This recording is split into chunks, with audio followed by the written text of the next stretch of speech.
إرادته. Il y a deux sortes de comportements après la prière. Il y a ceux qui font at-tasbih et ceux qui font, si on veut, at-tabsis.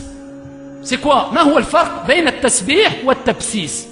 فرق كبير, une grande différence.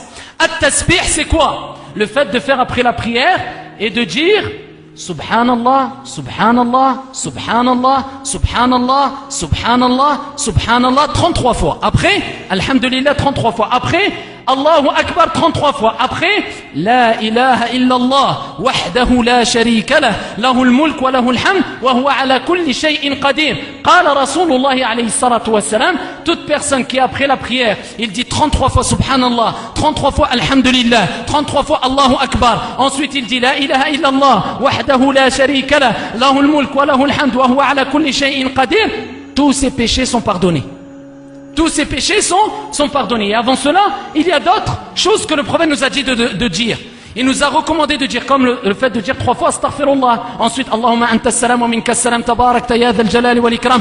D'autres invocations, d'autres récitations. Voilà qui nous disons. Celui qui dit ça après la prière, c'est ça sa récompense. Maintenant, parlons de si on veut tabsis. C'est une bid'a que je viens de faire. C'est une innovation. C'est-à-dire cette innovation. Je ne parle pas d'innovation religieuse. J'ai inventé un nom.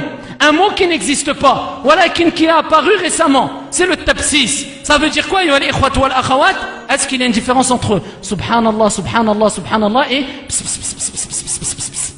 Il y a une différence ou pas? Les gens rigolent. Je parle pour moi le premier. Fawarabbil Kaaba, en général, on entend que ça dans les mosquées. La personne, il termine sa prière et tu le vois.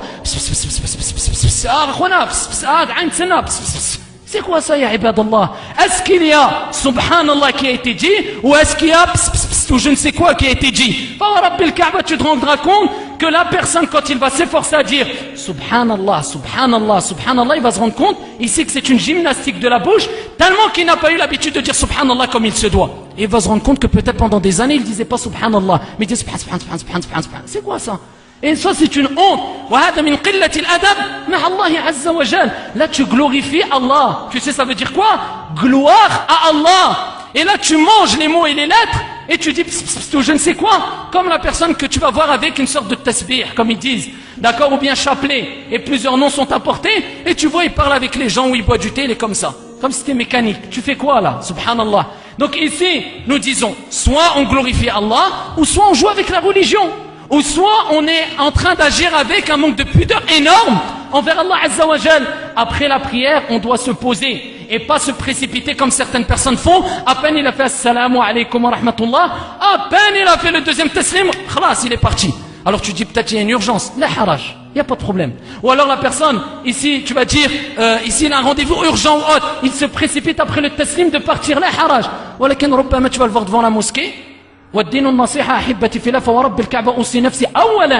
pas fausse modestie, c'est moi, je parle pour moi le premier et j'essaie d'éduquer mon âme le premier. Et tu vas voir qu'on a beaucoup de temps, voilà qu'on se précipite. Au lieu de prendre cette récompense, tous tes péchés sont pardonnés. Tous tes péchés sont pardonnés si tu dis Subhanallah 33 fois bien, Alhamdulillah 33 fois bien, Allahu Akbar 33 fois bien, ensuite ad-du'a la ilaha illallah wahdahu la sharika lah.